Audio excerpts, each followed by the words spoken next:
Halo anak-anak kelas 3, bagaimana kabarnya hari ini? Pasti luar biasa dan siap untuk mengikuti pembelajaran pada hari ini ya. Yuk kita belajar bersama. Kali ini kita akan belajar materi PPKN tema 6 subtema 1 pembelajaran kedua tentang kewajiban dan hak terkait penggunaan sumber energi di lingkungan rumah atau di sekolah. Anak-anak, air merupakan sumber energi. Ketika kita minum air, maka air akan memberi energi pada tubuh kita. Tubuh kita memerlukan air sampai 3 liter setiap hari. Jika kekurangan air, tubuh kita akan lemah. Oleh karena itu, kita harus memiliki persediaan air bersih yang cukup di rumah.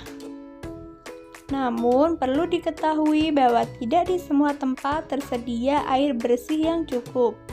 Bahkan, di beberapa tempat, orang harus membeli air untuk keperluan sehari-hari. Karena itu, kita wajib menghemat air di rumah. Berikut ini adalah kewajiban kita untuk menghemat air. Yang pertama, mematikan keran air sesudah digunakan.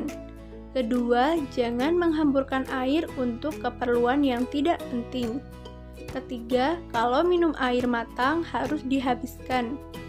Dan yang keempat, menyiram tanaman menggunakan air secukupnya atau menyiram tanaman menggunakan air bekas cucian beras. Nah, dalam menghemat penggunaan air, kita perlu memperhatikan kewajiban dan hak. Apa itu kewajiban dan hak? Kewajiban adalah segala sesuatu yang harus kita laksanakan. Sedangkan hak adalah segala sesuatu yang harus kita dapatkan. Setelah kita melaksanakan kewajiban untuk menghemat air, tentu kita akan mendapatkan hak menggunakan air. Yang pertama, kita akan mendapatkan layanan air bersih. Yang kedua, kita dapat menggunakan air untuk keperluan sehari-hari, seperti mandi, mencuci, memasak, dan untuk minum. Nah, itu tadi merupakan kewajiban yang harus dilaksanakan dan hak yang didapat dalam menghemat penggunaan air. Sekarang kita akan belajar tentang kewajiban untuk menghemat sumber energi di lingkungan sekitar. Sumber energi membantu kita dalam melakukan berbagai kegiatan. Contohnya, saat kita menonton televisi, sumber energi yang digunakan adalah listrik. Saat mengendarai motor, sumber energi yang digunakan adalah bensin. Beberapa sumber energi bersifat terbatas. Oleh karena itu, kita harus mulai menghemat penggunaan sumber energi. Nah, bagaimana cara kita menghemat penggunaan sumber energi? Berikut ini adalah cara untuk menghemat penggunaan sumber energi. Yang pertama, menggunakan peralatan rumah tangga yang hemat energi. Kedua, mematikan lampu saat tidak digunakan. Ketiga, mencabut colokan listrik setelah selesai digunakan atau saat tidak digunakan. Keempat, mematikan alat elektronik seperti AC ketika tidak digunakan. Atau mematikan televisi ketika tidak ditonton. Selanjutnya, bagaimana cara kita menghemat sumber energi BBM? Semua manusia membutuhkan bahan bakar minyak atau BBM. Ketersediaan BBM terbatas dan tidak dapat diperbarui, sehingga sebagai warga negara yang baik, kita harus peduli dengan ketersediaan BBM. Berikut ini adalah beberapa cara untuk menghemat energi BBM.